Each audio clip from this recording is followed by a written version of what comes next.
Está entrando no ar. Debate 93.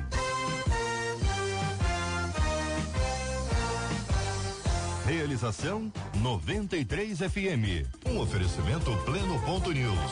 Um olhar diferenciado além da informação. Apresentação Cid Gonçalves. Olha só que bacana. Que isso, surpresa boa. Quer dizer, olha aí, bacana. Pois muito bem, estamos começando mais uma edição do nosso Debate 93. Nosso querido J.R. Vargas está de volta na quinta-feira. Junto com você aqui na programação da 93 FM, hoje, terça-feira, dia 9 de janeiro de 2018. É mais um dia que Deus nos fez, então alegre-se, regozile-se nele. Vamos começando mais uma edição do nosso Debate 93, a nossa equipe prontinha para te atender com o maior carinho. Nossa querida Marcela Bastos, a nossa Fabiane Valadão, nosso Jair Cardoso e a nossa querida Kátia Regina, a nossa Catita. E você fala com o debate. Fale com o Debate 93. 2461-0093. E-mail debate@radio93.com.br. Facebook Rádio 93 FM. Site www.radio93.com.br. Mas não acabou não. Fale com 93 pelo WhatsApp 96803-8319. 96803-8319.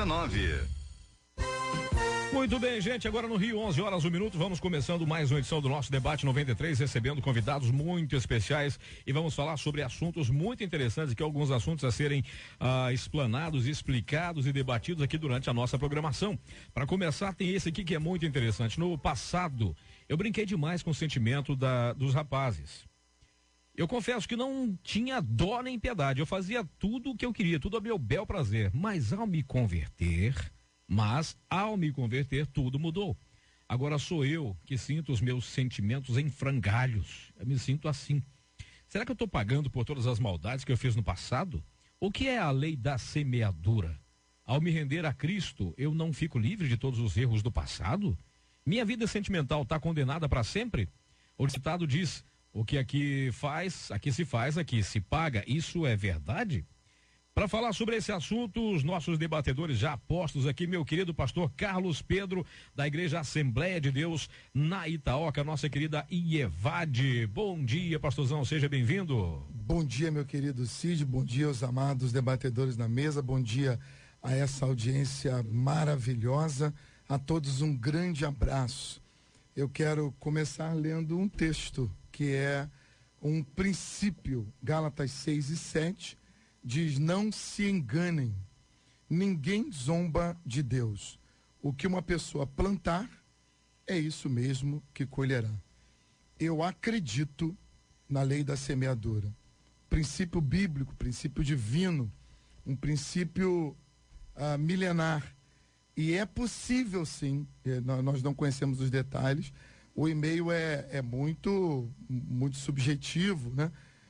Ela fala de coisas assim que me assustam, mas é possível que hoje ela esteja vivendo as consequências de uma semeadura feita lá atrás. É importante que se diga que a maldição referente aos nossos erros do passado, Jesus já retirou na cruz. Então nós não somos mais amaldiçoados, ou não corremos o risco de ser amaldiçoados por causa dos nossos pecados lá atrás. Mas as consequências dos nossos erros, essa não há como se livrar dela.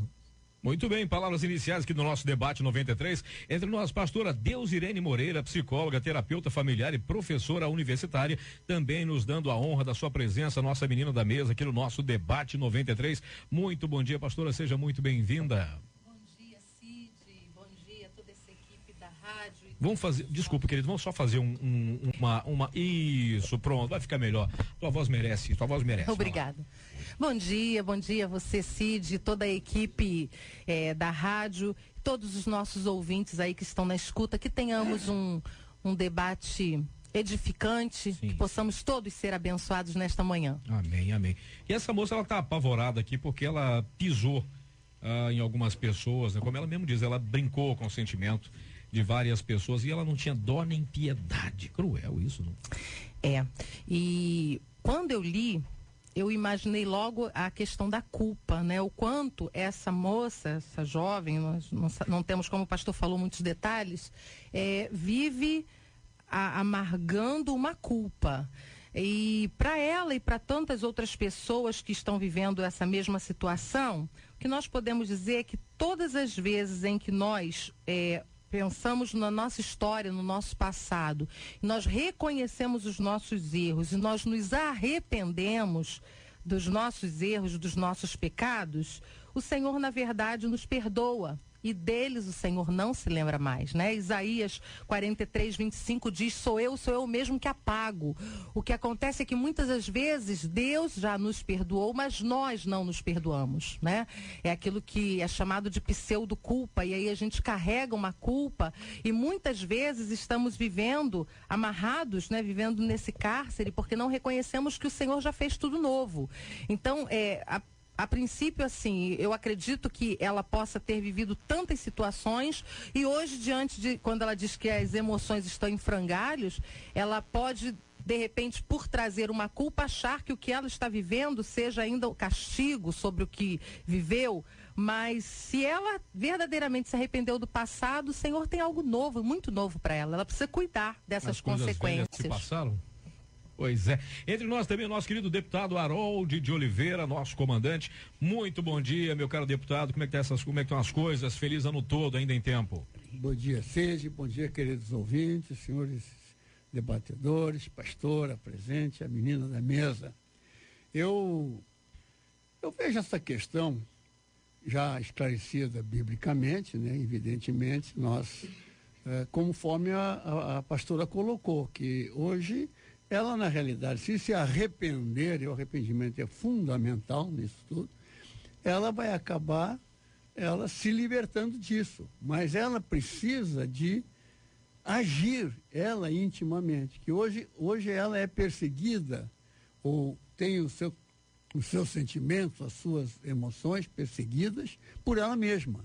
É uma situação que normalmente a gente chama vulgarmente de complexo de culpa. É um complexo de culpa. Ela fez, a gente percebe aqui que as linhas aqui do e-mail é de que ela foi tudo na área afetiva, sentimental, etc., que ela aprontou, vamos colocar assim, né? Ela aprontou nessa área.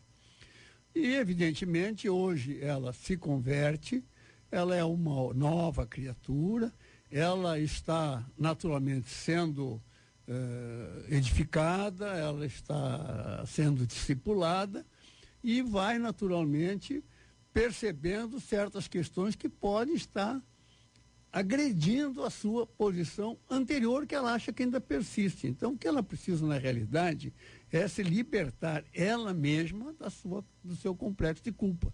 E para isso é com o entendimento da palavra, porque o entendimento, quando ocorre o entendimento, a gente tem o conhecimento da palavra, quando vem o entendimento, aí age o Espírito Santo. Depois que há o entendimento, você vai congregar, vamos colocar assim em termos práticos. Aí você tem educação religiosa, você continua conhecendo e aprofundando o conhecimento da Bíblia e, por conseguinte, fundamentando ainda mais o seu entendimento. Tem o discipulado e você tem um processo, e esse processo justamente que é o processo de edificação. A cada dia você entende algo mais, se aprofunda algo mais e o Espírito Santo age mais na sua vida. Então tem esperança que essas coisas vão acontecer, mas antes se perdoe a si mesmo.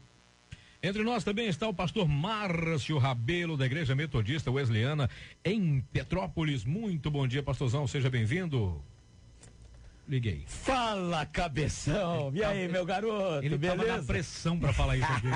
Eu tava esperando essa luzinha aqui acender pra poder dizer isso.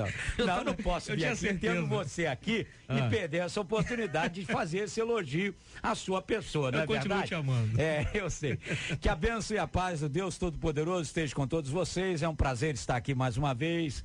Um abraço aos debatedores, um abraço a você que nos ouve, que a graça do Senhor esteja sobre a sua vida. Feliz ano novo para todos, feliz Amém. Ano todo. É isso aí, todinho. beleza. Marcela Bastos, te agradeço por ter se lembrado de mim nesse novo ano. Que Deus te abençoe. Mas então, vamos lá, ao que se interessa. Diga lá. Se confessarmos os nossos pecados, ele é fiel e justo para nos perdoar os pecados e nos purificar de toda injustiça. A questão que nós precisamos entender, e que já foi colocado aqui, a primeira coisa é a confissão do pecado. O pecado confessado, ele está perdoado. Claro, todo pecado tem sua consequência? Tem. E talvez a consequência esteja muito mais na mente do que na realidade da vida. A consequência de me culpar por aquilo que eu fiz no passado com tantas pessoas. E por eu ter feito isso com tanta gente, eu acho que todo mundo está propenso a fazer aquilo comigo. E aí é que está o problema. Porque como eu tratei os outros assim, o que é que eu vou esperar? Que me tratem como eu tratei. E aí eu crio um problema para a minha vida, crio um problema para o meu psique. Então o que ela precisa entender é que, claro, existe uma consequência, talvez essa esteja sendo a consequência daquilo que ela fez no passado. O próprio peso da culpa, por quê? Porque o Espírito Santo revelou a ela aquilo que ela fez com os outros. E ao revelar, ela se sente culpada, porque em algumas vezes, por não ter o Espírito Santo, foram atitudes involuntárias ou até uma atitude de ser de uma autoestima ou se fazer de uma autoestima, porque conseguia controlar todo mundo. Então, na verdade, o que ela precisa entender é que se ela confessou o pecado, se ela se arrepende, claro, até você trabalhar a sua consciência e tirar esse peso de culpa da sua consciência, isso leva um tempo, mas que ela fique tranquila. E outra coisa, a gente tem que parar de pensar que todo mundo está fazendo com a gente aquilo que a gente fez. O problema é não continuar fazendo, é a mudança de atitude a partir do momento que eu me converto, que aquele que está em Cristo, nova criatura é, as coisas velhas já passaram, eis que tudo se fez e se faz novo. E tenho dito. Amém. Entre nós também, pastor Luiz Suete, da Igreja Casa da Bênção, no Éden, São João de Meriti. Muito bom dia, pastorzão, seja bem-vindo. Bom dia, Cid, bom dia, debatedores, bom dia, deputado. É uma alegria poder retornar a essa casa e poder falar sobre esse tema, com certeza está abençoando e ajudando muitas pessoas. Nós ouvimos aqui cada um pontuar a sua visão na leitura da Bíblia Sagrada e eu quero contribuir também. Se sementes erradas ou ruins geraram colheitas ruins, já foi pontuado aqui, partindo do mesmo princípio, se você continuar semeando boas sementes, uma hora isso vai mudar. Vai chegar a hora de você colher os frutos do que você menciona aqui no e-mail, mas ao me converter.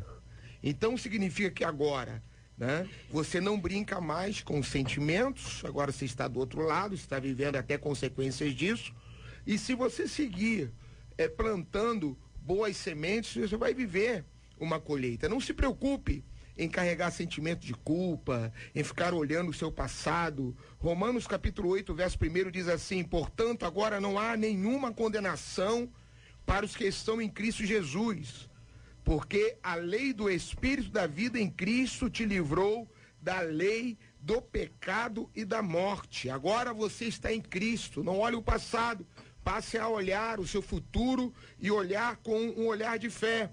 Possa ser também que você esteja tendo critérios errados na hora de você escolher com quem você vai construir a sua história sentimental.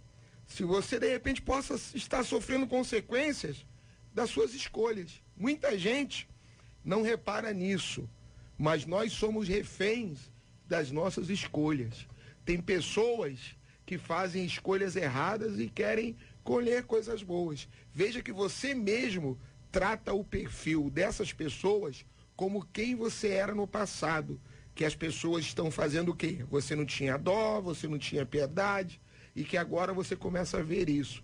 Então, de repente, está na hora de você mudar os seus critérios. Tem um ouvinte que acaba de mandar um recado que eu achei bem interessante, dentro disso que o senhor está falando, com relação à pessoa acaba se perdendo no seu próprio sentimento e acha que não há perdão para ela, não há redenção para ela, não há nada mais a ser feito por ela. Agora ela está se vendo do outro lado. Antes ela estava de um lado do rio, lá do outro lado do rio ela fazia o que queria e aprontou todas, conforme ela mesma diz, só que ela atravessou o rio, está do outro lado agora. Ao me converter, tudo mudou. Tem um ouvinte que diz o seguinte aqui, olha, nossa, então eu errei muito na vida. Eu tive filhos muito cedo, tive filho cedo demais, nunca consegui amar a minha mãe. Eu fui rebelde toda a vida. Hoje eu sinto que estou pagando caro pelos meus erros do passado. Essa semana eu quase perdi a fé. Eu penso que Deus tapou os ouvidos a mim. A culpa faz com que com que a gente perceba que Deus fechou os ouvidos para nós, no meu caso, pastor Carlos Pedro. A gente tem que ser muito claro aqui hoje, para não deixar a ouvinte e os demais confusos, né? Os pastores seguem uma linha muito clara, muito límpida com relação ao perdão, à nova vida, com a transformação que sofremos. Eu concordo plenamente. Aquele que está em Cristo já recebeu a purificação de todos os seus pecados e não deve absolutamente nada para ninguém, nem para o diabo, nem para ninguém, porque o seu pecado, ele foi perdoado por Deus. Porém, eu quero firmar aqui essa tese, esse princípio de responsabilidade.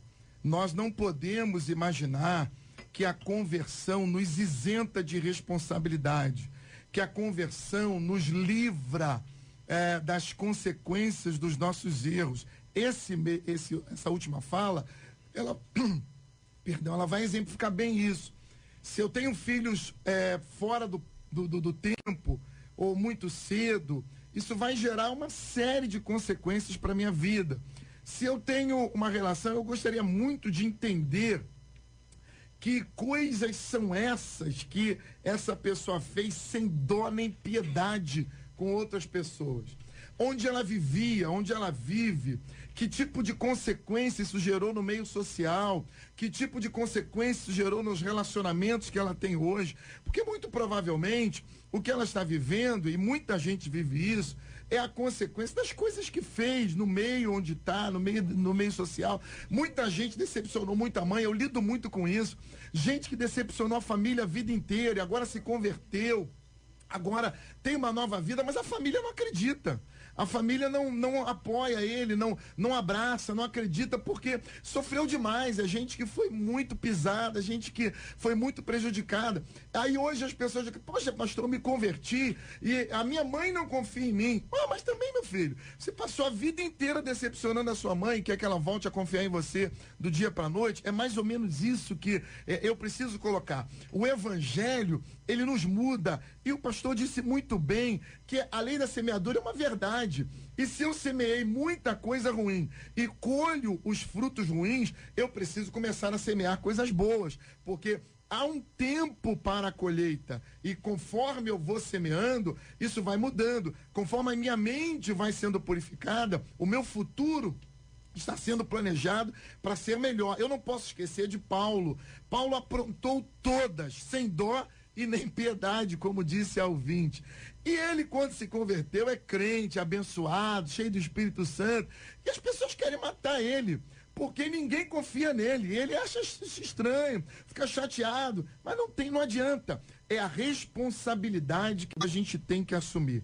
Cada um de nós deve entender. Eu conheço gente que praticou muitos crimes no passado, se converteu, está abençoado, mas não tem como se livrar disso. Responsabilidade. Aí a lei da semeadura, ela é implacável. Nós vamos colher os frutos daquilo que nós semeamos. Tá, mas deixa eu colocar uma coisa. O que a gente precisa também entender é o seguinte: o que nós estamos tratando com essa ouvinte é a questão da mente dela, do que ela está pensando sobre ela. É o primeiro passo da gente entender isso, o que ela está pensando sobre ela. E o que nós estamos trabalhando é o seguinte: não adianta você se converter e continuar com o princípio da culpa. A primeira coisa que você precisa entender. Agora, algumas coisas que você fez que vão trazer consequências para o restante da sua vida. Mas aí não é só uma questão de lei de semeadura, é uma questão de consequência, porque todo pecado tem a sua consequência.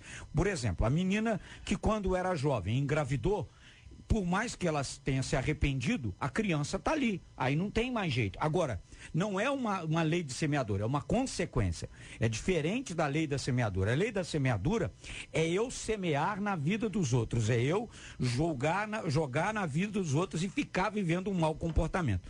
O que eu baseio a minha tese aqui é a questão dela estar curada, mas ao mesmo tempo, não lançando fora a semeadura, a consequência na mente fica, até você curar-se desta questão, leva um tempo. Agora, eu achar que porque eu fiz, eu vou ser penalizado pelo tempo todo da minha vida, aí eu acho que é um exagero. Por quê?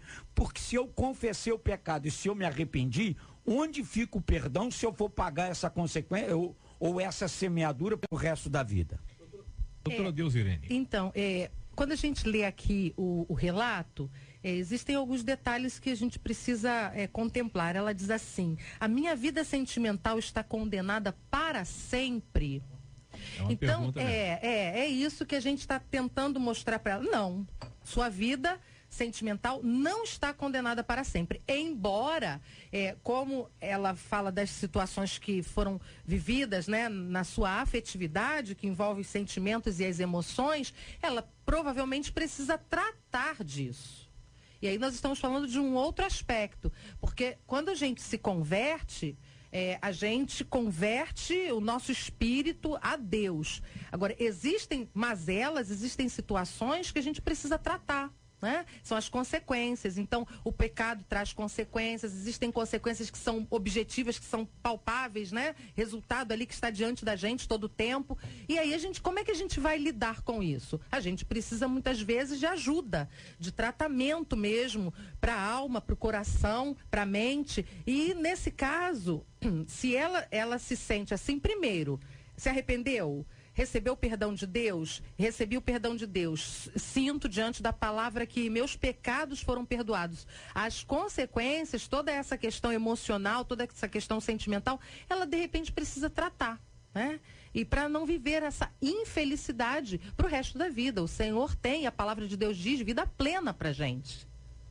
É interessante, a pastora colocou um outro aspecto, né? Que é um aspecto justamente dessas consequências terem trazido para ela questões que podem conduzir à ansiedade, à depressão, enfim, a uma série de mazelas que são de tratamento psicológico, alguns até psiquiátricos, e que temos que entender, são outros tipos de consequências que a pastora tentou colocar. A vida sentimental é um dos assuntos mais complexos, principalmente nos dias de hoje, e principalmente em relação às mulheres, né? O público feminino, ele é a maioria na igreja, é um grande número de mulheres que se convertem, são a grande força também dentro do evangelho. E nós lidamos como pastores constantemente com situações que envolvem vida sentimental nas mais variadas faixas de idade.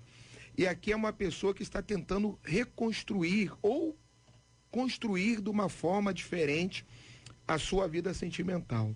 Eu volto a frisar sobre a questão de nós nos colocarmos a razão, o entendimento à frente das nossas escolhas. Muitas das vezes a pessoa se deixa levar pelo coração, se deixa levar pela aparência e acaba sempre se envolvendo em relacionamentos destrutivos. Ela fala que ela se vê como no passado. Quem ela era no passado? Era uma pessoa sem Jesus, era uma pessoa que não tinha se convertido. Então, ela está escolhendo um perfil de pessoas que também não têm um perfil de pessoas convertidas. Então, ela precisa agora se ver como alguém em Deus, e graças a Deus ela já está se vendo, porque ela diz que se converteu ao me converter, e ela precisa também começar a ter mais critérios. Muitas pessoas não reparam, mas nós somos reféns das nossas escolhas. O que nós escolhemos hoje, tem pessoas que chegam ao final do ano, aproveitando a época que estamos, começo do ano, reclamando da vida, de Deus, dos amigos, da sorte, da igreja, que o ano foi ruim, mas ela não olha para trás, que começou e passou todo o tempo fazendo escolhas que não deveriam ser feitas. Então, se ela começar a mudar o seu perfil, procurar ajuda, conforme ela está expondo aqui, procurar a ajuda dos seus pastores, procurar quem possa a orientar. Eu tenho a certeza que esse ciclo vai ser quebrado e vai chegar um novo tempo na vida dela. Eu imagino, só um minutinho, pastor, eu imagino algumas pessoas em casa perguntando, será que tem jeito para mim? Então, exatamente. Tem um ouvinte que mandou aqui um recado, é bom para a gente enriquecer mais aqui, diz o seguinte, olha, a paz do Senhor a todos da mesa, por anos eu me senti assim, até que a comunhão com o Espírito Santo de Deus me fez entender que o acusador é o inimigo das nossas almas, é o diabo. Foi onde eu busquei a minha libertação na mente e hoje eu sou de fato usada por Deus, esperando feliz a vontade do Senhor se cumprir na minha vida, diz a nossa irmãzinha. Ela se sentiu culpada por muito tempo, buscou a presença de Deus e descobriu que ela não precisava se sentir tão culpada mais. Eu quero então propor para essa ouvinte, para tantos outros que nos ouvem, ela fala de um sentimento agora em frangalhos que não dá para a gente mensurar o que significa isso, né? A gente imagina que tem uma conturbação aí enorme, tem um problema enorme sentimental, a alma tá enferma, talvez a dificuldade de se relacionar, ou a dificuldade de perceber os relacionamentos, de perceber o amor. Tem aí uma enfermidade na alma que precisa ser tratada. Então, o primeiro passo aí, agora, se sentindo regenerada em Cristo, sarar essa enfermidade. Há muitas pessoas que querem sarar a ferida na pele, querem curar o problema no coração, o problema no joelho, mas não querem tratar a alma, não entendem a necessidade de se tratar as enfermidades emocionais. Então, o primeiro passo aqui é buscar cura, buscar tratamento para essas situações emocionais. Vamos tentar entender o que aconteceu, quais foram os erros, quais foram as feridas abertas na alma, sarar essas feridas. Como é que eu faço isso, pastor? Buscando ajuda pastoral, ajuda profissional, buscando aconselhamento para que a alma seja tratada, tendo sempre a consciência e não assumindo uma posição de autocomiseração. Eu sou o coitadinho, eu sou o pobre e miserável, eu sou o pior de todos os seres humanos. Não, você é um ser humano como qualquer outro. Todos nós cometemos erros, todos nós cometemos deslizes e nós podemos receber a restauração. O que a gente tem? Que assumir a nossa condição com responsabilidade, com maturidade e buscar cura, buscar restauração. É possível, pastor Márcio já disse isso, pastor Luiz também já disse isso, é possível restaurar, é possível dar a volta por cima, é possível ser transformado no todo, mas para isso é preciso buscar a cura dentro desse processo. É preciso não ficar enrolando com isso e empurrando isso com a barriga. Vamos tratar isso, vamos buscar ajuda e buscar o tratamento para crescer nessa área e ser sarado completamente. Imagine ela entrando num relacionamento ou começando a conhecer alguém, carregando já consigo todo esse lixo, vamos dizer assim, todos esses traumas. A probabilidade de dar errado já é muito maior, porque ela já entra... né? Já entra achando que vai dar errado. Já entra, dá uma topada, qual a primeira coisa que ela pensa? Vai começar de novo. Né? Qualquer circunstância que venha... Por quê? Porque ela já entra carregando todo esse peso, essa bagagem ruim que ela tem de lançar fora, tem de acreditar em Deus, acreditar que tudo é possível àquele que crê. Talvez a cura mais difícil, ou talvez não, com certeza, a cura mais difícil é a cura da mente. É curar a mente, curar a mim mesmo, porque a cura da mente, por mais que eu tenha uma ajuda profissional, e aqui nós temos uma psicóloga, por mais que eu busque isso, se eu não trabalhar a minha cura, se eu não me esforçar para ser curado, se eu não me esforçar para ser liberto, eu não posso ter qualquer ajuda. Posso ter ajuda pastoral, ajuda de psicólogo, psiquiatra, qualquer ajuda, até de palavra de autoestima, não vai me ajudar se eu não me esforçar para mudar, se eu não tiver uma ajuda e se eu não entender algo que é sobrenatural, o perdão de Deus para minha vida. Então eu preciso trabalhar em mim esse perdão, eu preciso trabalhar em mim esse novo tempo. E claro, o apóstolo Paulo diz o seguinte: o que faço isso não quero, o que quero isso não faço. Você imagina o cara, eu queria fazer, mas eu não fiz, mas eu não queria fazer, mas eu fiz. Então, é uma luta. Então, essa cura, ela vai ser uma luta interna da carne com o espírito, do passado com o presente, o tempo todo. Então, eu preciso entender. Agora, existe uma coisa, que hoje quer se curar a toque de caixa, sem uma busca mais profunda e mais íntima com Deus.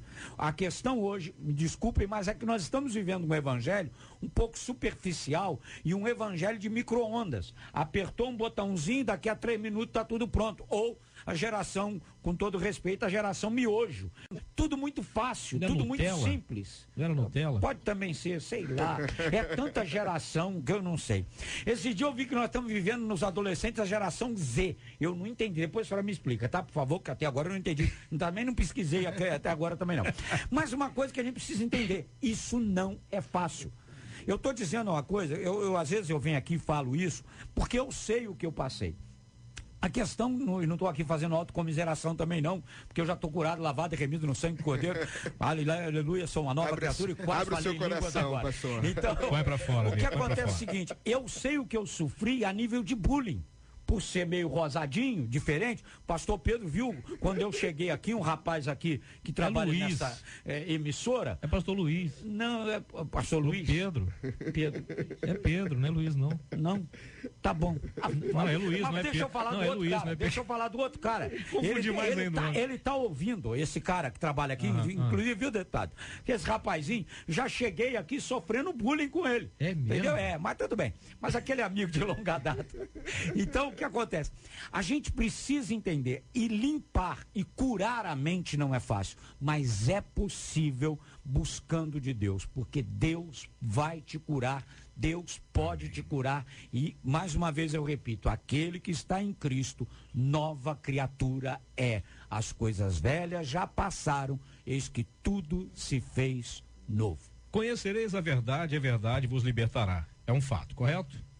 Correto.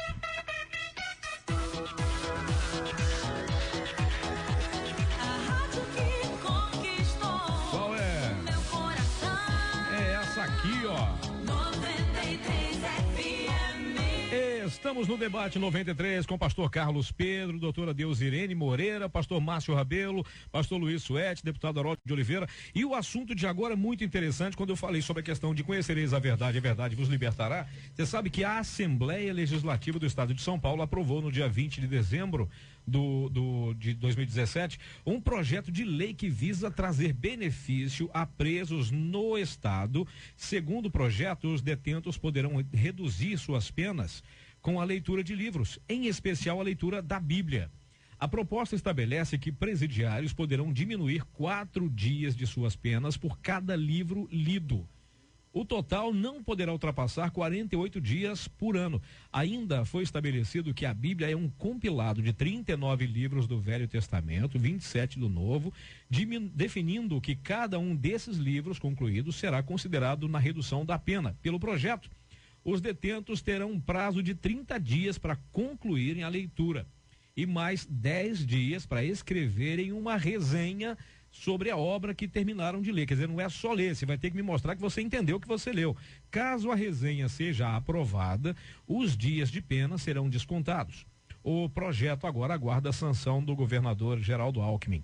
Qual é a sua opinião sobre esse projeto? Você conhece história de pessoas que, ao lerem a Bíblia, mesmo que ninguém pregasse o evangelho para elas, tiveram suas vidas mudadas por Deus?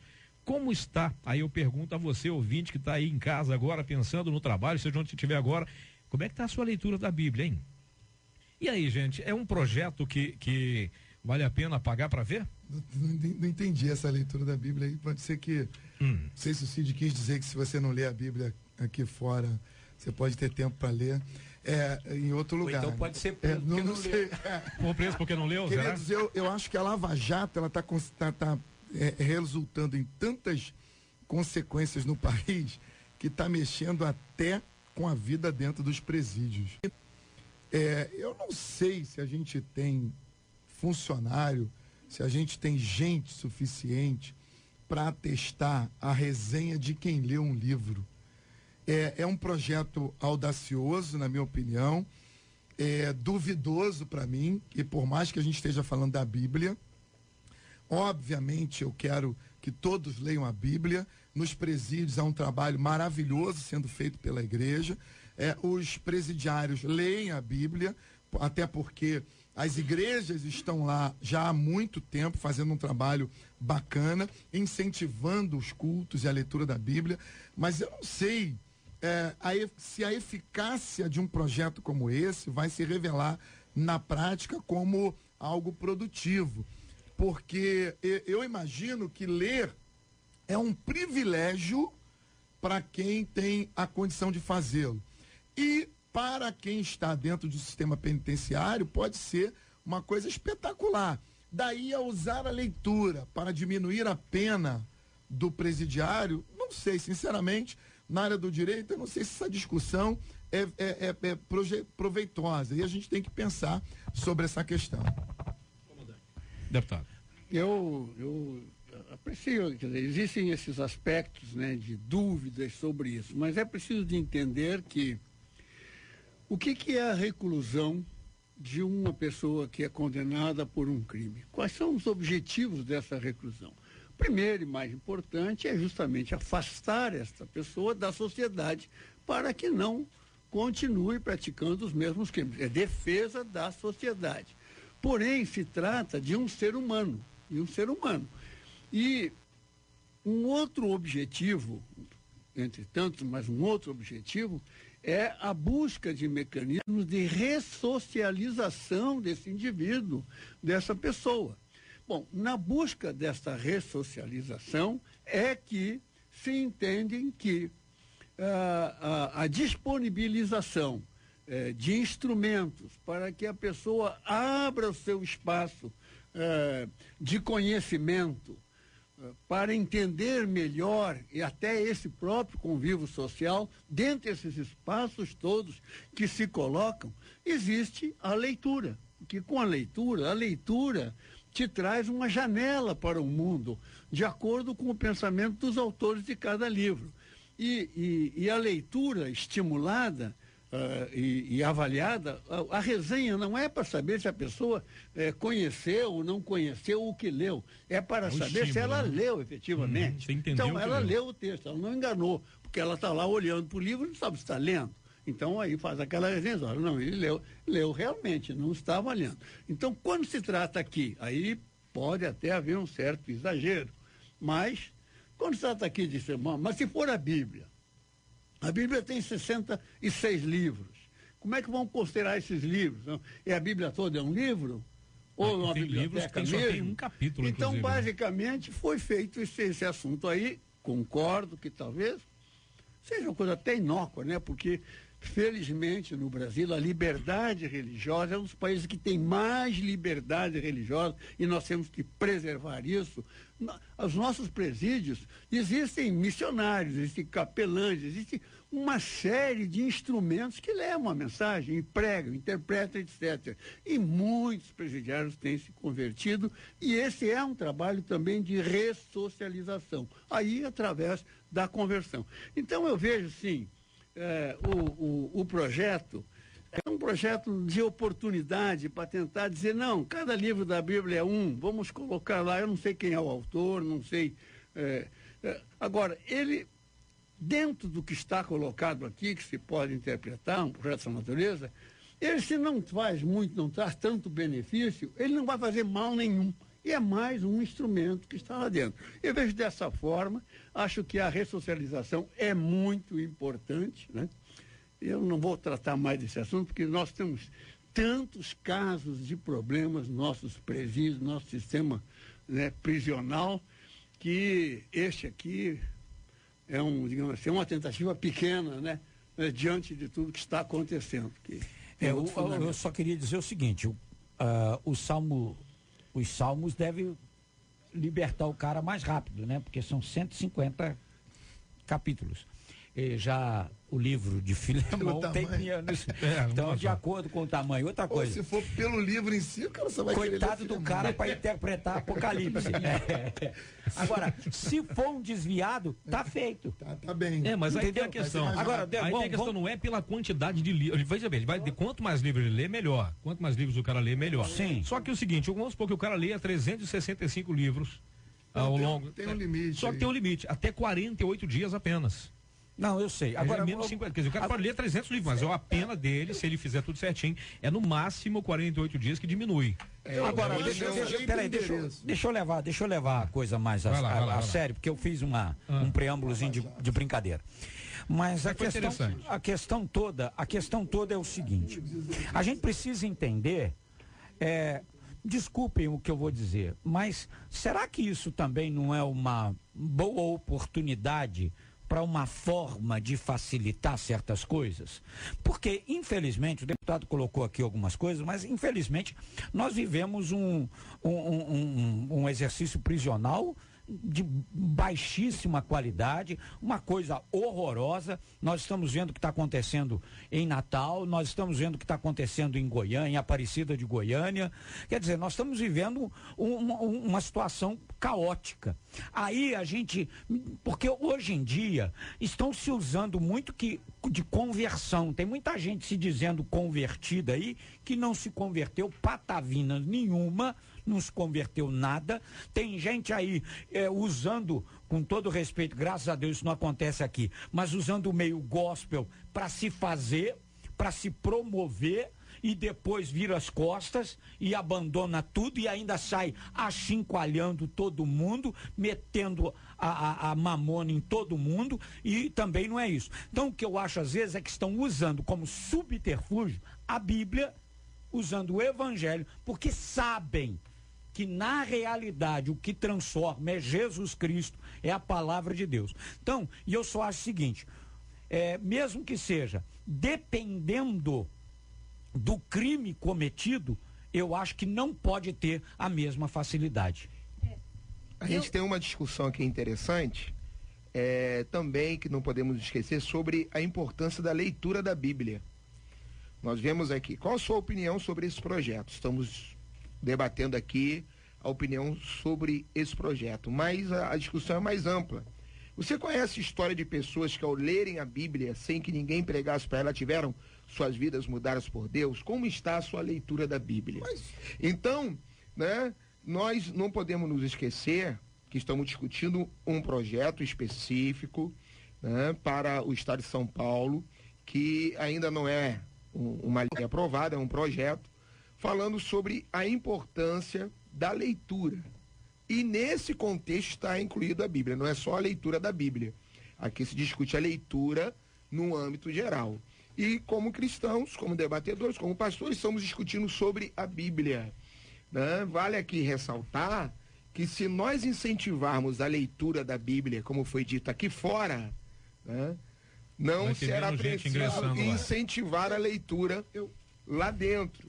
Nós precisamos, em nossas igrejas, sempre destacar a importância do hábito diário da leitura da Bíblia. Pastor, mas eu acho que não é isso que está em discussão.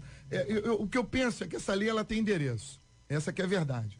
E eu acredito que o sistema prisional ele tende a sofrer alterações porque a qualidade dos presos do Brasil está mudando. Então, recentemente nós vimos um ex-governador. Como assim? Como assim a qualidade? A qualidade dos presos no Brasil está mudando e muito. Nós temos um ex-governador do estado. Tem alguma coisa a ver com condomínio aqui de Benfica? Então, é por aí. E aí você vê, o nosso ex-governador faz curso de teologia hoje. Está matriculado no curso de teologia. E a esposa. E aí, o que acontece? Nós temos agora vários intelectuais presos.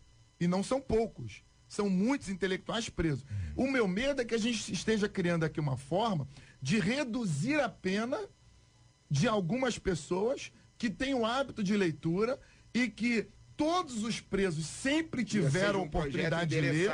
Sempre os presos nunca foram cerceados na leitura.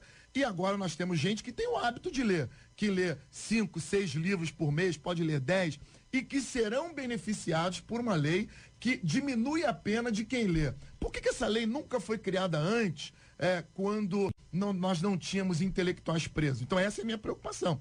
E se essa passa, passarão outras.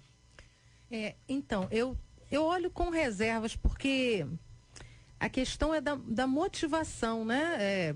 Pensando especificamente na Bíblia, né? Livros abrem o conhecimento, aqui já foi falado, o deputado disse, né? É janela para o mundo, né? O livro é libertador, e nós sabemos que a palavra de Deus tem esse poder. Quantas pessoas com a palavra, né? E sozinhos ali tiveram encontro, mudança, transformação. Agora, quando a gente lê, né? Você vai ler aqui esse relato, vai ler o livro e depois do livro você vai fazer uma resenha, fica aquela coisa muito acadêmica, né? E a gente não pode trabalhar assim com a palavra do Senhor, né? Estou falando especificamente quando fala da Bíblia, né? Da Bíblia. É letra. A gente sabe que quantas pessoas já leram a Bíblia, né? De capa a capa, e conhecem, são conhecedores, mas é letra, né? Não há, é o espírito que vai vivificar. Então, eu acho que depende muito da motivação. Você lê porque você quer que a sua pena seja atenuada, seja reduzida, não é por aí, né? Tem uma mãe aqui que diz o seguinte: bom dia, debatedores, o meu filho está preso e ele me falou que está lendo a Bíblia numa cela. Seus pensamentos e atitudes são bastante diferentes agora. Eu sou evangélica e estou vendo a mudança nele. Ora, eu se enquadro eu gostaria. Sim, pois não, deputado. Eu gostaria de lembrar aqui, e alguns aqui já viveram essa época. Os anos 80 foi justamente um período de grande avivamento espiritual. Por que houve aquele avivamento? Porque Billy Graham, na década anterior, teve no Brasil e trouxe uma motivação para lideranças evangélicas que se uniram num propósito evangelístico. O meu pastor era o pastor Nilson Lamoral Fanini. Ele tinha grandes projetos. Eu tive o privilégio de acompanhá-lo nesses projetos. Um deles, entre tantos, foi justamente a distribuição de 25 milhões de Novos Testamentos no Brasil, que seria, na época, um Novo Testamento por residência, por família, digamos assim. Esse foi o projeto. Andamos pelo mundo, Europa, Estados Unidos, levantando fundos. E esse projeto andou. E depois eu, nas minhas funções, fui executivo do setor de telecomunicações, diretor, essa coisa toda. Eu, como era um brinde, eu distribuía para os empregados da Embratel, da Telerge, dos Correios, depois no Dentel, família, enfim, eu distribuía o Novo Testamento que nós tínhamos, esse era o objetivo e era de graça. Era aquele o mais importante, era o amor, mais né? Importante chegou até na minha cidadezinha lá em Minas, chegou lá. O mais importante é o amor. O tempo passa. Hoje, frequentemente, eu encontro ex-companheiros meus do setor de telecomunicações que vêm falar para mim que se converteram lendo esse Novo Testamento, sim, que se converteram e que mudaram as suas vidas lendo o Novo Testamento, sim. Então, essa é uma questão realmente, ela é controvertida, mas nós temos que olhar por todos os lados, porque a vontade de Deus é soberana e o Espírito Santo opera. Deputado, o trabalho feito nos presídios já existe, como foi aqui enfatizado. A questão toda não é se vai acontecer, como a nossa ouvinte aqui colocou, o filho dela está sendo transformado pela leitura da palavra. O que nós questionamos é você ler a Bíblia e isso te beneficiar, não só a Bíblia, como qualquer livro. É o teor da lei, não o livro em si. O livro em si é uma bênção que todos os presidiários e que todas as pessoas na face da terra leiam a Bíblia e sejam transformadas por ela, porque a Bíblia é um livro transformador. A questão que nós estamos direcionando aqui é a questão da lei que beneficia aquele que lê o livro e tira dele. Tá certo que no ano são 48 dias e tal, mas como o pastor disse, sobre a questão de tentar facilitar por esse aspecto. Outra coisa é a questão da pessoa. Será que realmente essa pessoa está sendo transformada? Ele citou aqui os nossos novos colegas de teologia, né? Que não é um só, são mais. São 3 colegas que estão, de repente, resolveram E aí, desculpa, pra glória de Deus, estudarem teologia. Faça o meu favor, me poupe. Nós estamos aqui falando sobre as motivações erradas, né? As motivações erradas, elas não vão gerar nenhum tipo de transformação. Será um livro como um livro qualquer, só para livrar, só para beneficiar. Ao ouvinte, ela pontuou uma situação específica em que houve uma motivação certa. Vou dar mais uma eu não aqui, quero nem discutir a questão de transformação ou do propósito da Bíblia em si. Eu acho que a gente não vai... Isso é indiscutível. O cara vai ler qualquer livro, tá certo? Ele pode ler qualquer livro. O que me preocupa é nós agora criarmos uma lei que diminui a pena de quem lê. E por que a gente está querendo essa lei agora? Será que isso não é uma consequência já? Por que os cursos de teologia à distância estão recebendo tantos novos alunos? E o presencial diminui a cada dia. Por que a gente agora vai criar uma lei para beneficiar quem lê na cadeia? Todos os presos, invariavelmente, todos eu não posso dizer, mas a grande maioria dos presos, eles leem na cadeia. E leem principalmente a Bíblia. Os filmes retratam isso, e a gente que conhece o trabalho feito nos presídios, a gente sabe disso. A Bíblia já é lida há muito tempo dentro dos presídios. Só que agora a gente quer transformar essa leitura em algo que diminua a pena. Essa para sair. Eu tenho uma desconfiança, eu não posso afirmar, mas eu tenho uma desconfiança. E outro, que hoje é só em São Paulo. Teve leis que começaram em São Paulo e hoje está no Brasil inteiro. Teve lei que começou no Rio e está no Brasil inteiro. Tem uma lei que pode começar em São Paulo agora de ler a Bíblia e rolar para o Brasil inteiro para facilitar certas coisas. Na verdade, só tem que ser justo. Na verdade, não é uma lei para ler a Bíblia. É isso que eu ia dizer. É uma lei para ler livros. Só para tirar dos ouvintes a ideia que não é a Bíblia que vai ser. Não. Vários livros. É que nós estamos enfatizando a Bíblia. Quero voltar aqui à discussão para fazer uma correção. Sim, comandante. O crescimento dos cursos de não presenciais, né, pela internet, ocorre, não é devido a ter mais intelectual preso, não. Vamos colocar assim, que ficou parecendo isso aqui na defesa. Não, é porque a tecnologia hoje começa a ocupar cada vez mais. É um novo momento, é um momento de ruptura, de desintermediação. Então, começa a ocupar esse espaço e dá estas facilidades. A vida é dinâmica, as pessoas não têm tempo. Então podem fazer a sua própria agenda de estudo. É por isso, é por causa da tecnologia. Não é porque os colarinhos brancos estão na cadeia, não. Eu não sou contra que os cursos deem às pessoas administrar. E aí, ao invés do livro, eu sou favorável que a participação em cursos livres ou não diminua a pena. Aí sim, se o cara tem uma formação, participou de um curso, se ele estudou, fez as provas, passou naquele curso, que isso beneficie ele de alguma forma no futuro, aí a gente já começa a pensar mais positivamente. Mas a leitura pura e simples me parece muito... Já ficou entendido de forma bem clara. Eles não escolham só teologia, tá? Não, tem outras coisas para fazer. Ficou entendido de uma forma bem clara que nós não queremos incentivo a nenhum tipo de facilidade, né? Nós estamos vivendo um momento diferente na nação e tudo acaba fazendo que a gente tenha um olhar mais aguçado e mais criterioso, porque nós estamos vivendo um momento muito delicado, um momento muito difícil, né, em relação aos valores. Nós estamos vendo o Brasil passando por uma série de dificuldades por causa dos valores que se perderam. E o que se destaca aqui é a preocupação, né, em estar se criando com uma intenção distorcida. Mas creio eu que nenhum dos pastores, né, é contrário à leitura da Bíblia. E eu tenho certeza que conhecemos testemunho de pessoas, e isso indiferente de estar no sistema carcerário ou não, que através da leitura da palavra de Deus viveram um encontro com Deus, foram despertados, né, na sua curiosidade de conhecer mais, de aprender mais.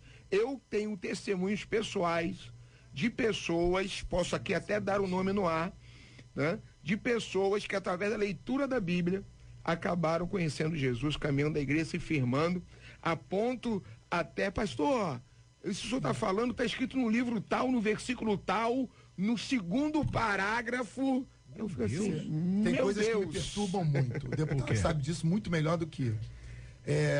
Eu aqui como cidadão e a galera onde eu convivo, tem muita dificuldade para estudar, muita dificuldade para comprar e ler livros, muita dificuldade para participar de curso.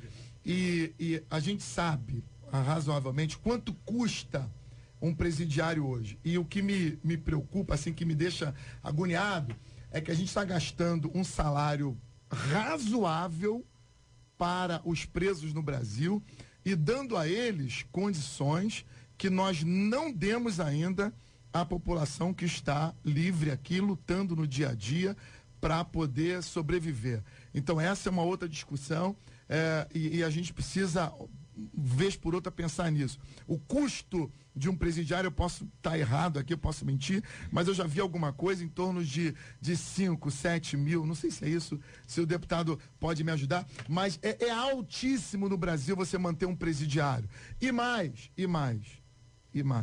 triste, mas nós temos presidiários, se não todos, a boa maioria, que recebe uma ajuda nossa para estarem presos, que muita gente da minha comunidade não recebe, mas o presidiário recebe uma ajuda para ficar preso. Quer dizer, um pai de família vai trabalhar, não E às consegue fazer muito, mas o cara vezes, longe de mim crer nisso, mas às vezes parece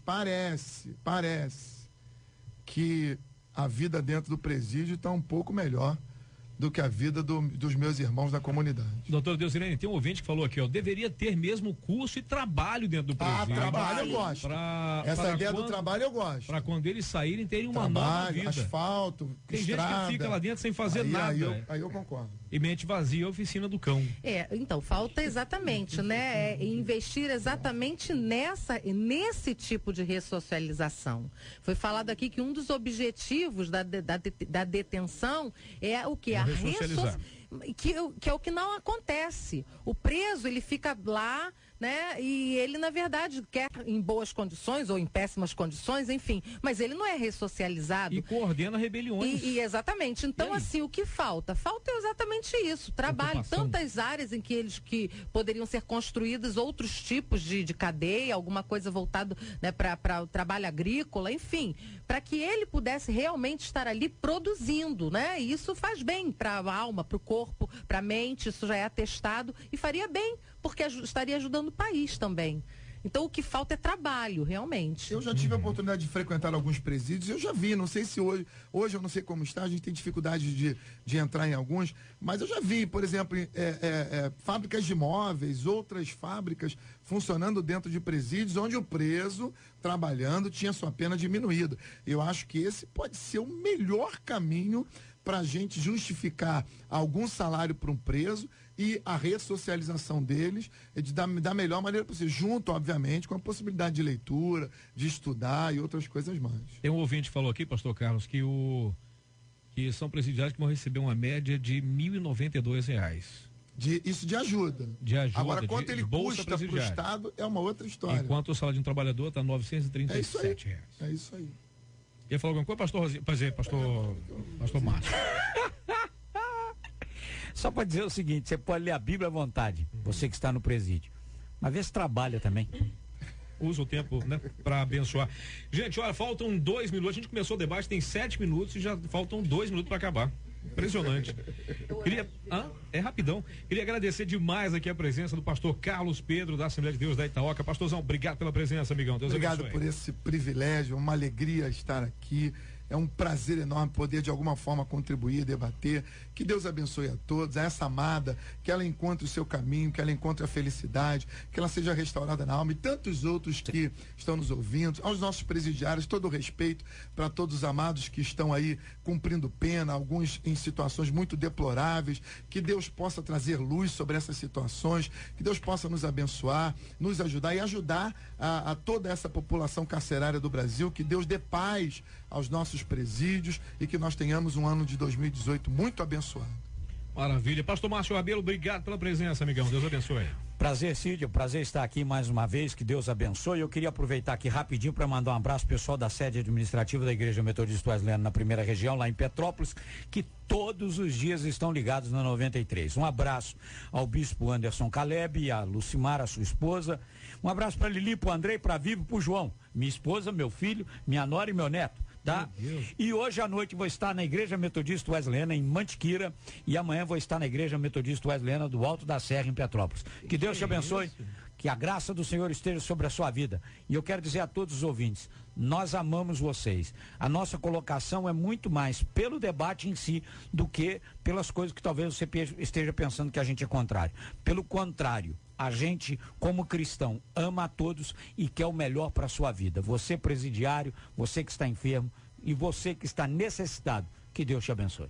Pastor Luiz Suete, obrigado pela presença, campeão. Deus abençoe. Eu que agradeço, é uma honra, um prazer estar aqui novamente. Tenho certeza que todos foram muito, muito edificados nessa manhã. Mandaram um abraço especial para a minha família espiritual, Igreja Casa da Bênção de Deus em São João de Meriti, no bairro do Éden, uma igreja que eu amo, uma igreja acolhedora. Sou feliz em ser pastor, tenho um rebanho muito, muito abençoado. Aos pastores do Conselho de Pastores de São João de Meriti, uma unidade fantástica. Um abraço especial para a pastora Carmen, da ICB Queimados, que está aniversariando no dia de hoje. Parabéns, feliz aniversário, pastora, parabéns. 50 anos, uma profeta de Deus. E não posso deixar de mencionar, hoje é dia 9, mas dia 11, a minha princesa, a primeira dama do meu coração, também está aniversariando. A minha querida esposa, pastora Josiane, né, minha companheira já há 30 anos, uma linda união. Deus abençoe a sua vida. Estamos apresentando Amo Você.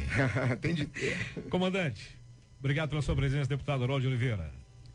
Eu queria mandar um abraço muito especial ao pastor José Maria, da primeira Igreja Batista na Barra da Tijuca. Foi pastor em São João de Meriti muitos anos. Ele também foi pastor muitos anos em São João de Meriti. Foi o primeiro pastorado dele em igreja, inclusive. Saiu de lá o outro pastor, que era um grande, querido amigo também. Walter. Enfim, pastor Walter, isso mesmo. Isso aí. Foi para Sumidouro. Depois, mas não sumiu. Eu conheço a história porque eu sou mais velho que todos vocês.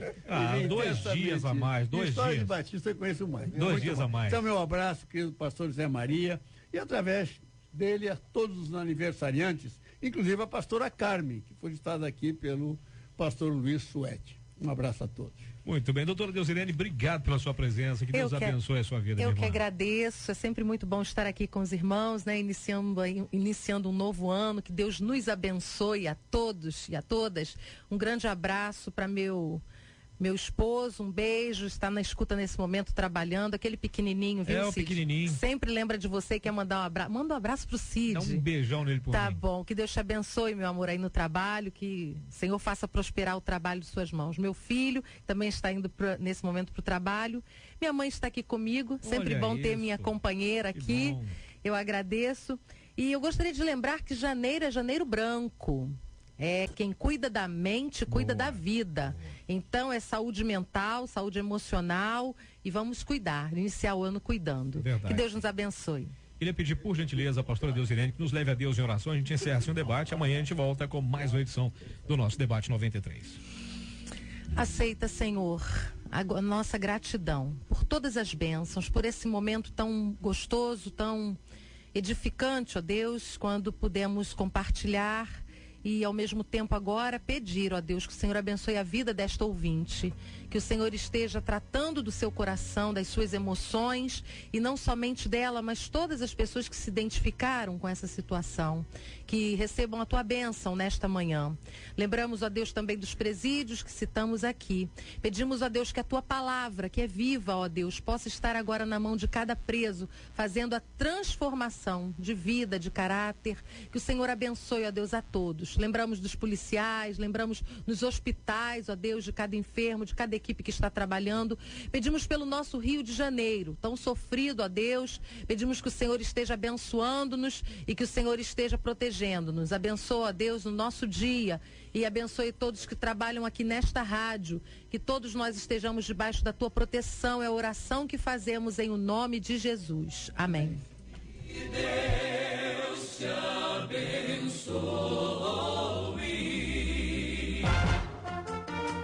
Você acabou de ouvir Debate 93.